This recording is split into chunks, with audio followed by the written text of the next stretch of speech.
Hello, my name is Jeremy Barnes, and today I'm going to do a reaction to Shang-Chi and the Legend of the Ten Rings, Marvel's newest movie released only in theaters. And this is the introduction of this character to the MCU, and I think he's definitely going to be a huge factor going forward. So I actually watched this movie first in an experience called 4DX, which is supposed to be like a super immersive experience. That you can watch either in 2D or 3D. I don't really like 3D, so I watched it in 2D.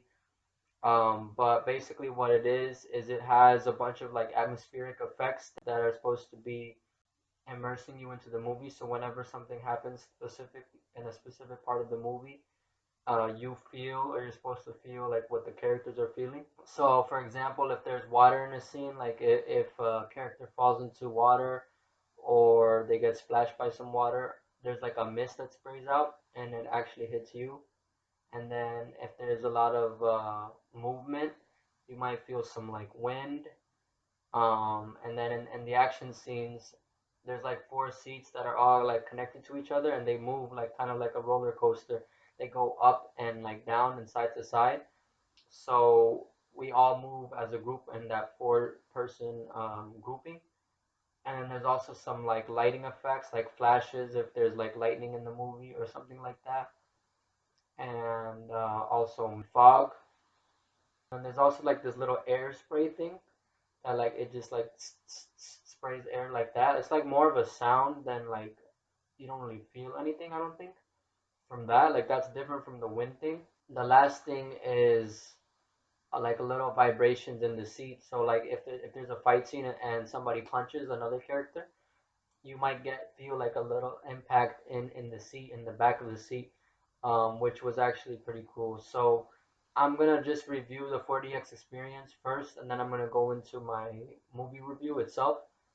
So I'm gonna talk about what I felt about the 4DX thing, and overall, I didn't really like it. So this is probably the first and last time I'm gonna probably watch a movie like this.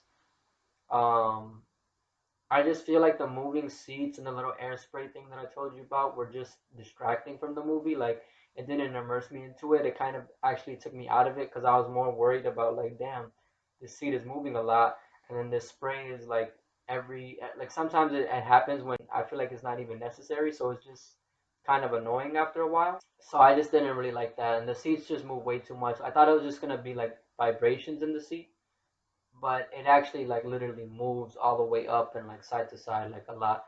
So that was just a little bit too much for me personally. Some things in the 40X thing that were okay, like I didn't mind it, but I also could have done without is the mist, like the little water spray and the wind, and then also the fog because the fog obscures part of the screen because it comes out like close to the bottom of the screen. So it's not anything too crazy, but it does like block the scene whenever it comes out, which was only like a few times in the movie, luckily. Um, there was also this thing like there's a separate thing for the mist where it's like an actual mist, and then there's also something called rain, where it actually like drops like little droplets on you. And I feel like the rain part was actually pretty cool. The mist one I could have done without. But the little rain thing happened only once in the movie, and I thought that was actually pretty decent. My favorite aspects of the 4DX experience were probably the lighting. Whenever there were like sparks in the movie, like if there's something impacting something else, and there's a spark, it sparks up in the theater. And then also the same thing if there's like a flash of lightning, it would flash, and it actually like looks like lightning too. Um, so that was really cool. And then probably my favorite part was the seat vibration whenever there was an impact from like a punch or a kick in the movie. And it actually reminded me of like a massage chair. So that was actually kind of cool and like it's actually kind of like fun and soothing for your back, or at least for me it was. So I would recommend the 4DX if you're interested. If you see a movie that you liked once, I feel like you could do the 4DX the second time on a second viewing. But for me personally, I would not recommend it on an original viewing. So I would save it for a second or third viewing of a movie that you really like, and I would stick to just a regular screening for your first time watching a movie. So I actually did see the movie again because I wanted to see it without that 4DX experience to see like how I think about it just when I'm fully immersed in the movie by itself and what it is just as a singular product. And actually, after watching it, I actually do think I liked aspects of the 4DX experience more than when it wasn't there. But overall, I still think I do prefer just going into a movie as it is without the 4DX thing. So now I'm going to transition into my review for the movie itself.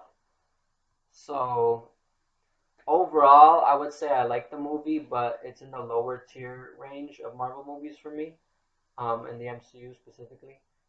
And I don't know. I think just by this point in the MCU, I don't really like origin stories as much as some of the other types of stories that we've been getting.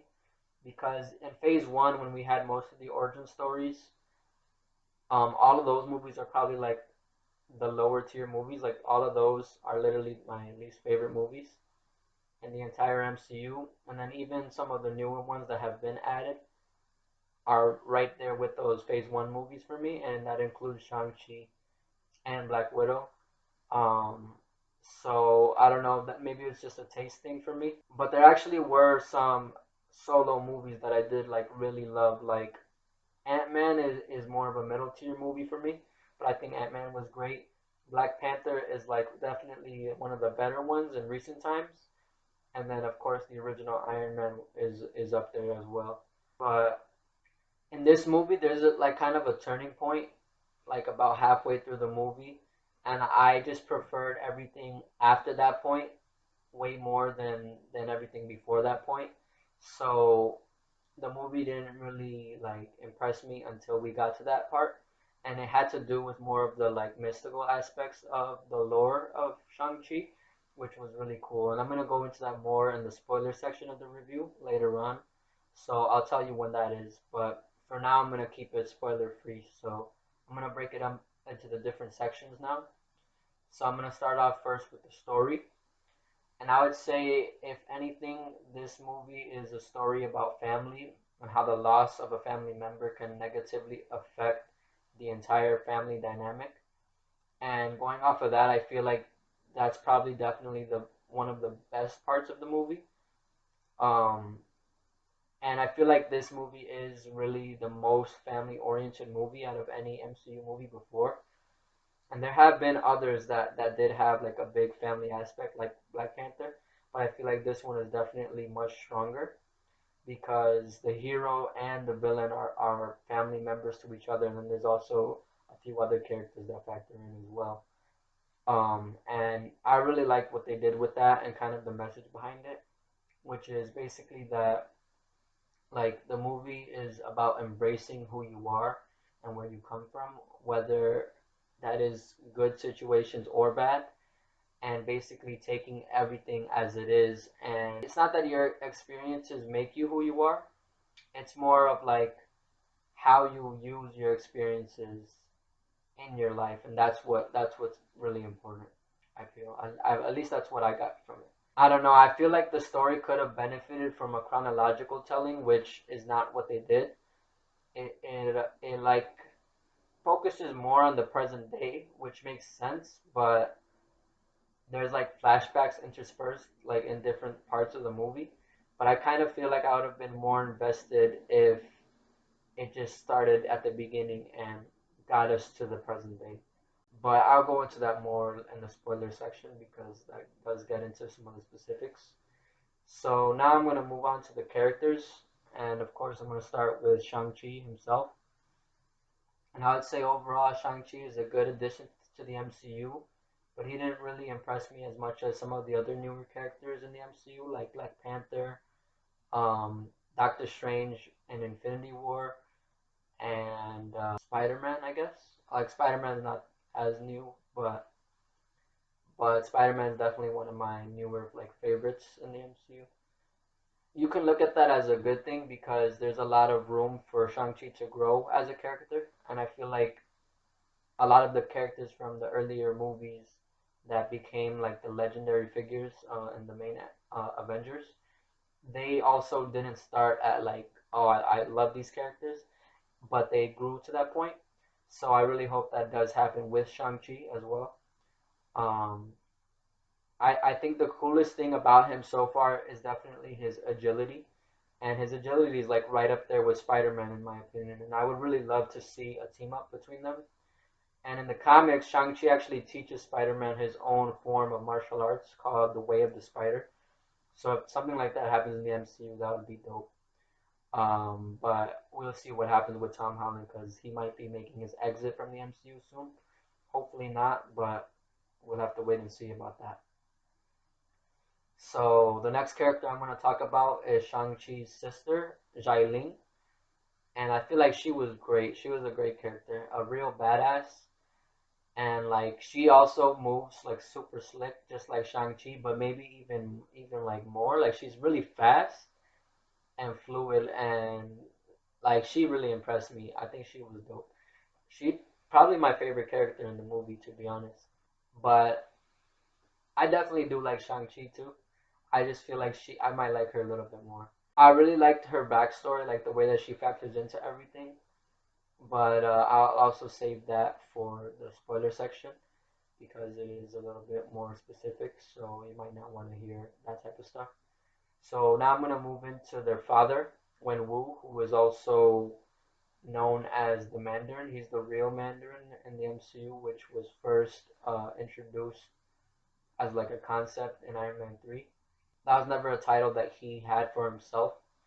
It was just something that was like kind of appropriated by Aldrich Killian, the villain in Iron Man 3. And it was like projected onto Wenwu, who was what his real name. But yeah, but he's like the main villain of the movie.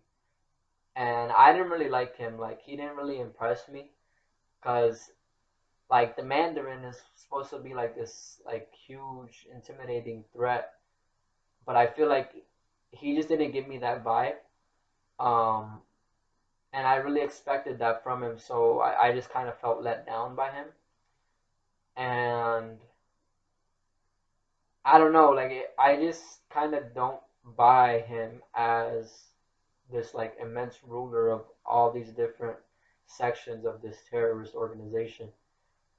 But I kind of like what they did with him and the story and the like story family aspect of it. But the like warlord aspect, it just didn't really hit for me. And it kind of makes me kind of want like a prequel to Shang-Chi that focuses more on him and it goes into like more of the backstory that we didn't get as much of in this movie. But I don't know. I kind of doubt that something like that would happen. And maybe it's because the actor didn't want to do more than one movie. Like maybe he just wanted to do the one, and then that's it. But I don't know. We'll see. But the Ten Rings themselves, like the weapons that he wore, I think those were awesome. And they're probably actually one of the coolest weapons in the entire MCU now. And the way he used them was really cool.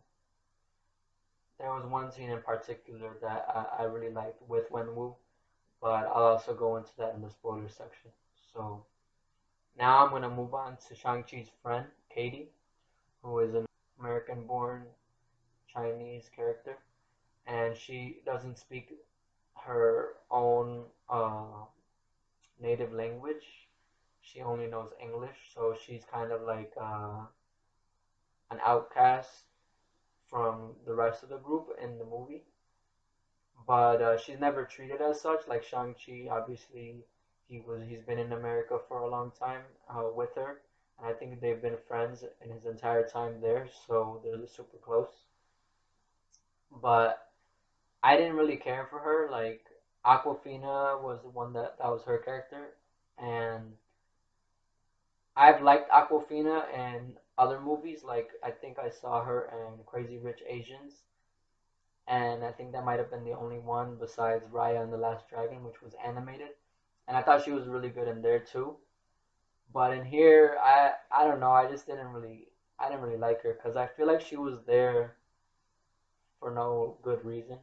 I don't know. She was there for a huge part of the movie, and I was surprised that they gave her as much as they did.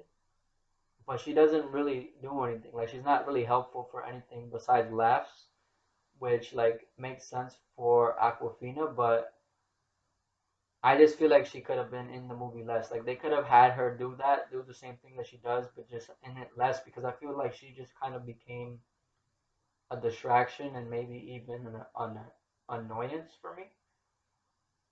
Especially because at the end, like she does this thing that like I just didn't believe she would be able to do. But I don't know. Hopefully they give her more to do or like more reason to be there in future outings because I definitely think she seems to be there for the long run as well with Shang-Chi. Like they're gonna be moving through the world together. So I don't know, but for now I wasn't the biggest fan of her.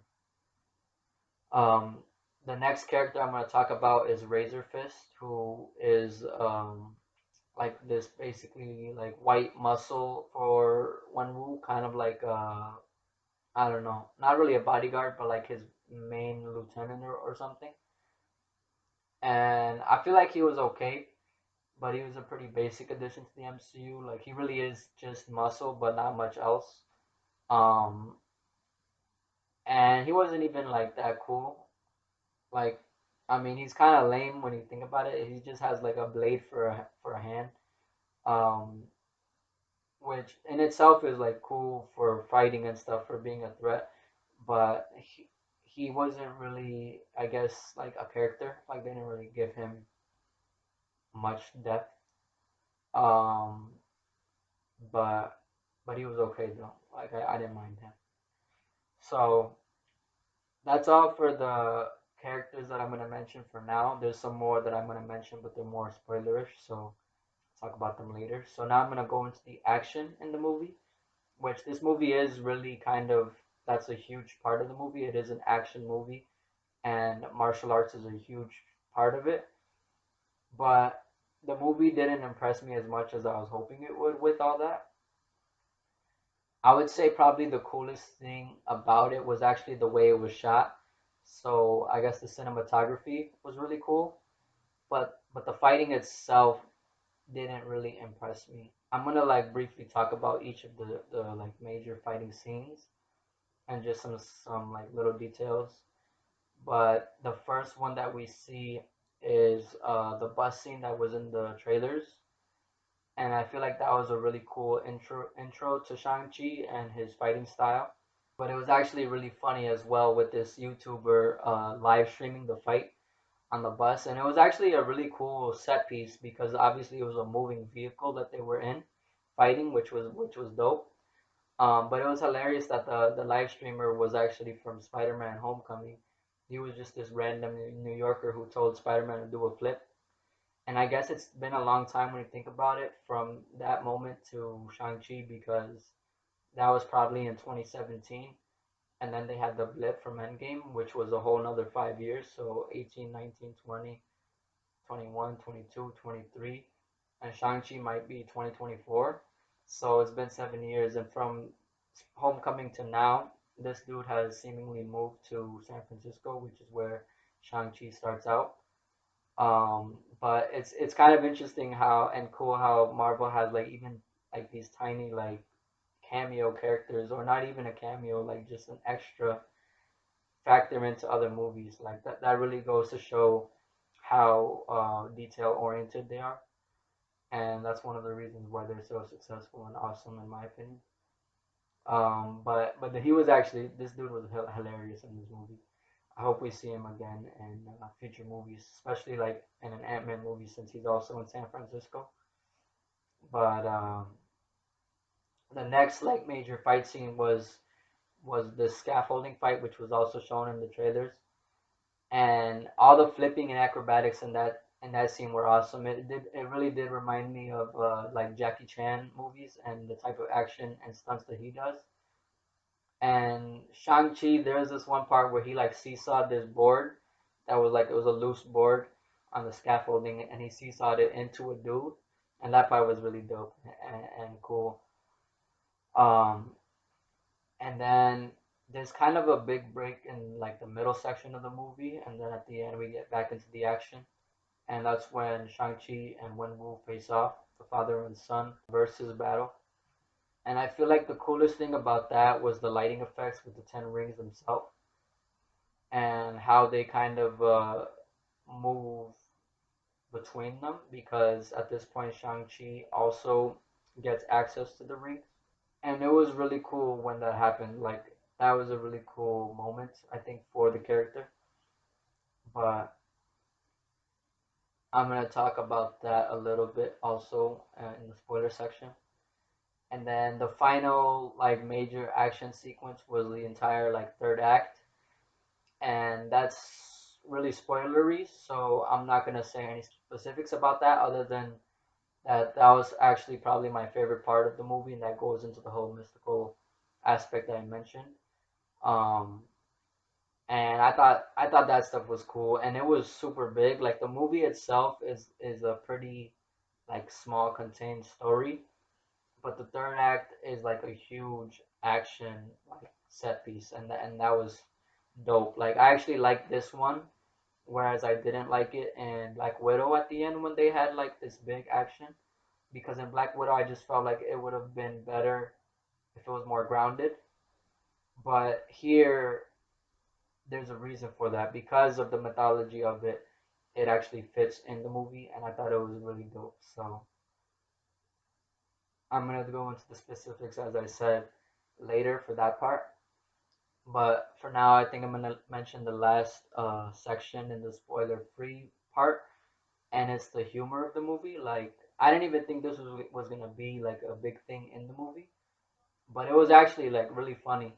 It was definitely more humorous than I was expecting. Sometimes a little bit too much, and some of the jokes didn't land. So if they maybe just cut some of them out, it would have probably been like a perfect balance. But I feel like there was just a little bit too much, and a lot of that had to do with Aquafina. And most of the time, she is really funny in the movie, but like I said, it doesn't always land the way I would have liked it, I guess. But now, the moment we've all been waiting for, the spoiler section of my review. So I'm gonna go back up to the sections that I talked about before. So the part that I mentioned, that where there's like a shift, is when Shang-Chi, Xialing, and Katy get into Ta Lo, which is the mystical land that Shang-Chi's mother is from. And I liked everything in that section of the movie. As soon as they got there, I was like, yo, this movie is dope. And I can't wait to get it on Blu-ray and like go like frame by frame in those scenes, because it was gorgeous, man. The visuals were beautiful. Um, I didn't really love the movie before that, but once we got into that stuff, I was like super drawn into that. And I hope we do get like a future movie set entirely there, or at least in a bigger section of the movie. And then the thing about the Shang-Chi story that I said, if it would have been better if it was chronological, is like, we would have seen Shang-Chi grow up. Like, we didn't have to see anything before the Ten Rings thing, but like everything after his mother's death. If we saw that training like as it was happening, um, I think that would have been really interesting, and it would have made me care about him more as a character to begin with. And the same thing with Xialing, because we saw how she was like rejected because she was not allowed to train with all the boys. It was a very like misogynist organization. Um, but she had to teach herself how to survive. And then we see as an adult she built her own little empire, and that's where she had the tournament that we saw in the trailers with Abomination versus Wong. And I also was let down by that. Like, I wish they didn't show that in the trailer. I don't think they needed to show that in the trailer. I think the movie was sold itself without that. But literally, they showed the whole fight in the trailer. Like, it was barely even a fight. So it just sucks that they showed that already, and then in the movie there was nothing really added to it. So that was just like kind of disappointing. And it was also weird because they didn't even explain it. Like Wong and Abomination seemed like they knew each other, like they were friends, like they always hang out. Because the fight was actually rigged. Like Wong was always gonna win the fight, and Abomination knew that, and they were just like putting on a show, pretty much. So, and they don't explain like why or how that even happened or started. So I'm definitely curious to find out what's the deal with all of that stuff. But the fight itself, I didn't really like, and I also don't like Abomination's new design. I feel like his original design was way better because he just seemed more menacing and scary. Here, I don't know. He looks kind of goofy, to be honest, which is like how he more comic accurate, but in the comics he actually does look scarier than I feel like he does here, and it's probably just because he looks a little bit too CGI here. At least for me, I don't know. Hopefully he looks better in whatever else he's in. I don't think like the She-Hulk show he'll look that good because it's a show, but hopefully it's not like terrible. If it looks like he how he does here, I'll be okay with it. But I hope it's better in the future. The scene that I like really liked with Wenwu was actually after the mother's death when he goes to find the people that killed her, and he actually takes Shang-Chi with him to like basically show him his power and teach those other guys a lesson. And that scene actually was probably the coolest scene with Wenwu, where he actually was intimidating because he didn't give like any fucks, and he was messing all of them up. And even when the one dude said he didn't know where his boss was, he still like murdered his ass. And like Shang-Chi definitely was a little bit traumatized by that, but then his dad obviously trained him to become a killer just like him, and like all of that stuff was crazy. And I actually think like the teenage Shang-Chi was probably the coolest Shang-Chi in the movie. Like he was a badass. He was taking out all the ninjas. So that scene was cool. And going off of that, I just wish they like really would have shown us Shang-Chi kill his mother's murderer, because telling us, just telling us about it without showing us, it just like, I don't know, it makes it less real, because I don't buy into his character as much, because I don't like I don't believe what I don't see. Like I don't believe that he actually is or ever was like as dark of a character as he thinks he is or thinks he was, because adult Shang-Chi is like so lively and like, cheery and joyful, and just he seemed like a blast to be around. So I wish they would have shown that. And I don't think it's a whole thing of like, oh, it's a Disney movie, because previous movies have done dark things like that. Like we saw the Winter Soldier kill Tony Stark's parents, like even his mom, who was like completely innocent. She didn't do anything. She was just in the car with Howard Stark, and we saw that. So I don't know why they couldn't show us Shang-Chi kill some piece of crap that killed his mom. So I didn't really like that. I wish they would have shown us that. But I also wish we would have seen where when Wu got the 10 rings, because in the comics he gets it from a dragon from space called Fin Fang Foom, who was part of a race called the Makluans, or Makluans, depending on how you say it. And I don't know, I feel like the MCU might go in a different route with the origin of them, because there's already two dragons in this movie, and none of which are Fin Fang Foom. And I don't think the dragons in the movie have anything to do with the 10 rings themselves. They seem to be two completely different things. But if they do, I wouldn't mind it. But for some people, that might be kind of like overkill with the dragons. So I don't know. They might do something else with it, which if it's cool, I'll be okay with it definitely. But either way, whenever they do get to that, I hope they do show us Wenwu getting them. Like I really do hope it's not the end for Wenwu. And like going off of that, I wish they didn't kill him. Like I really wanted to see more of him, but I didn't like what he did here. So if we would have seen something else in the future, that would have been cool. But I don't know. I kind of doubt he's gonna be in anything else after this. So I don't know. And I seen another review where somebody said like it would have been cool if like he like realized like he changed, he realized his mistake and like not being there for his kids, and instead of dying in the movie to pay for like his crimes, he could have just started this new chapter of their lives as a family with him and Shang-Chi and Xialing. And I think I would have really liked that. That would have been really cool and I think different, because a lot of times these villains do die in these movies. And this one was different because the villain was a direct family member to the hero. But it would have been way cooler if he didn't die and they actually formed and improved on their relationship in the future. Like that would have been something really cool to see, because villains don't have to always stay villains, and it would be a really cool character development thing for him too. But I don't know, it is what it is. Similar to that, the Death Dealer character, the one that basically was like training Shang-Chi and all the other Ten Rings members, I hated that they didn't make him an actual character in the movie, because he seemed like a badass in the trailers, and I really liked his design, like his mask and his suit. But he didn't even talk in the movie at all. He didn't say one line, and then they killed him off too. So I was like, what the hell?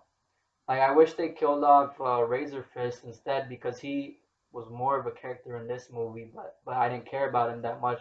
So if they killed him off and then left Death Dealer to become a bigger character later, that would have been dope. Because I definitely was more drawn to him than Razorfist. But like he's gone now, so that's it. He's over with.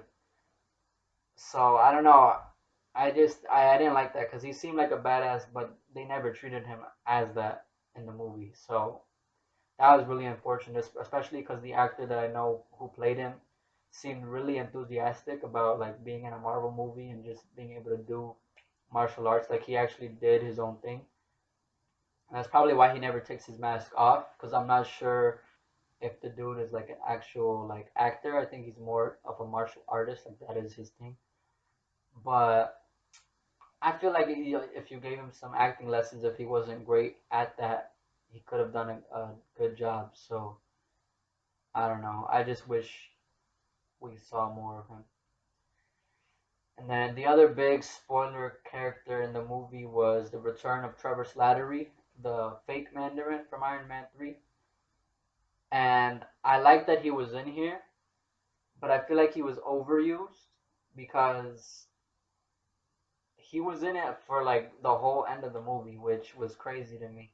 It was just weird because he just didn't really fit in. Like I feel like it just didn't work with the movie, because there's like all the characters are Chinese characters, or at least Asian characters, and then there's this one white dude out of nowhere, and they seemingly give him like this huge role for no reason. Um, and I kind of wish they would have shown us like how or why he's still alive. Like they say that Wenwu, before he was gonna kill him, like Trevor basically put on a show and he was entertained by him, so he just kept him around. I wish we would have seen that, because I don't know. That also goes to the thing about Wenwu not being intimidating. Like this dude who's like nobody. Like why would he keep him alive? Like that's stupid. He should have murdered him, or at least like keep him chained up. Like he was just chilling there. It was like his house. He was just like yeah, basically free to do whatever he wants down there. Like I don't think he was free to roam around the entire grounds of the mansion or castle or whatever it was. But at least in his little like theater room, he could do whatever the hell he wanted to do. So for me that doesn't paint a good picture for like a warlord. But I don't know. That's just me. And also, I just didn't really like Trevor as much as I did in Iron Man 3. And I didn't even like that twist in Iron Man 3. Like, I liked him as a character, but I didn't like the twist of him not actually being the Mandarin. Um, and then they did this little Marvel one-shot short film with him as well, and that was really funny and awesome. But here, I don't know, I didn't like him. So the little creature thing that was his friend though, that thing was cool. Morris, I think he called him. That's like pretty much I think all I have to say about the movie. Overall, my favorite part was definitely that more mystical slash mythological aspect of it. And I like seeing all the creatures there. Like they had the like dragon looking horse with the like mustache. Um, and that thing was actually pretty ugly, but they had the like nine-tailed fox, which was really cool. The little, I don't know what they're called, but the race or species that Morris was with no face and like six wings. Those things were pretty cute. And then the little like fire birds. I don't know if they're supposed to be like phoenixes or something else, but those were cool. And of course the dragons. And that goes to the other thing that I didn't mention about the action scene. Um, so yeah, so the Great Protector and the Dweller in Darkness, the two dragons in the movie. They were dope, man. The Dweller in Darkness was menacing as fuck. Like when those little ones came out and then sucked the souls of the people, like that's the part where it should have been Razorfist who got his soul sucked, especially because he was the one talking. He was I think Xialing said, like we gotta work together. We're not gonna be able to fight this if we're separate. And he's like, you really think I'm gonna believe that? Because he thought she was trying to trick him. And then it should have been him who got grabbed by the thing, and his soul should have been taken out. And then Death Dealer should have been like finally get a speaking role, and he should have been like, yeah, let's team up. Or at least some random person got sucked, but instead of Death Dealer. But like I said, it is what it is. But like that was insane, and I like the design of them, and the fact that you can't like even touch them with regular weapons was insane, and makes them super like dangerous. And then when the big one came out, it seemed like the odds were stacked against them. Uh, but then obviously the good guys do have the Great Protector on their side, so that was a really cool fight between the two dragons, which like was definitely bigger than I was expecting the movie to get. And the Great Protector was awesome. I really liked the design of it with the red and white scales, which we saw they used as armor in Ta Lo. And Shang-Chi got the red scales on his suit, and then Xialing got the white scales, which was a gift for them from their mom. So that was really dope too. And then they also use the scales in their weaponry, which is dope. It's like how Wakanda uses vibranium in their weapons and technology as well. So was a cool addition to the technology of the MCU as well. So all of that stuff was dope. And then after Wenwu died, um, it was dope how Shang-Chi was using the Ten Rings for traversal and like moving and flipping around the dragons and fighting the Dweller in Darkness. And I think Xialing also had like I don't know, it looked like she had the lasso of truth or something because her thing was glowing too. I'm not sure what that was about, but they did give her like a little like lasso that she was practicing with when Shang-Chi was practicing as a kid. So she knew how to use like the little rope dagger thing. But it also glowed as well. But I really liked their like team up. I think they were a good team together, and that whole thing was dope. And that was actually one of my favorite parts of the 4DX experience, that whole end sequence, because when the dragon was flying around, it was like super fast, and that's when the wind would factor in, and it was really cool because it was like weird flying on the dragon. So that was definitely one of my favorite parts of the 4DX experience with the movie. So yeah, so all of that stuff was dope. The last thing I'm gonna talk about is the post-credit scene. Whatever was alerted to the beacon, I think, is definitely wherever the Ten Rings came from. So, like I said before, it could still be Fin Fang Foom, or it could be something else. But we just have to wait and see. But I was like really curious about that. Like, I did get excited by that whole thing because that was kind of crazy that there was like this thing within the rings themselves, which is insane.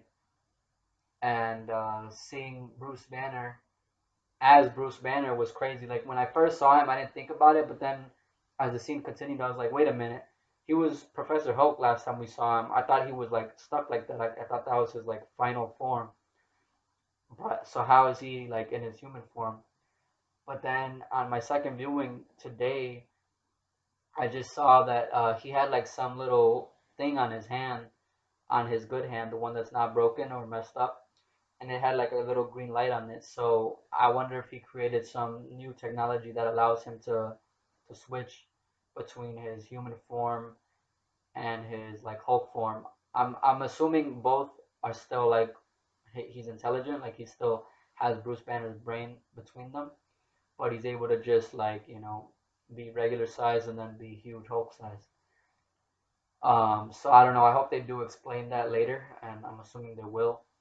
But I really feel like Marvel is hinting at the Illuminati here because the first time they did it was in Endgame when after the snap we see everybody meeting in these hologram things. And I think only Natasha was at the Avengers compound, and then we had Rhodey somewhere else, um, Okoye in Wakanda, Captain Marvel somewhere, and then Rocket also somewhere. And then here we see the return of Bruce and then Captain Marvel as well. And Captain Marvel is dealing with something, so I'm sure her movie will factor into whatever that is. So that's kind of exciting. But it's really curious to me as to why Doctor Strange wasn't there, because that was Wong. Like Wong was the one that was physically there with Shang-Chi, so it seemed like they were there in the Sanctum Sanctorum. But Strange wasn't there, so I think something's going on with him. I'm curious to see what it is, but I'm sure it's gonna factor into whatever's going on in Spider-Man: No Way Home. But we'll see. Like it might even some people are thinking be connected to the evil Doctor Strange from What If episode 4, and I think that's definitely a possibility. I'm not 100% on that, but we'll see because I think he's still gonna return in a later episode of the show. So I don't know, but I think there's definitely some exciting things happening in the MCU. There's kind of a lot going on right now, but it was actually cool that Shang-Chi actually factored into the multiverse story because I wasn't really expecting that from Shang-Chi. I thought it would be more of the grounded level, kind of with Black Widow and Falcon and Winter Soldier, that type of vibe. But I'm happy that it actually was something crazy, and that is the case in the comics as well.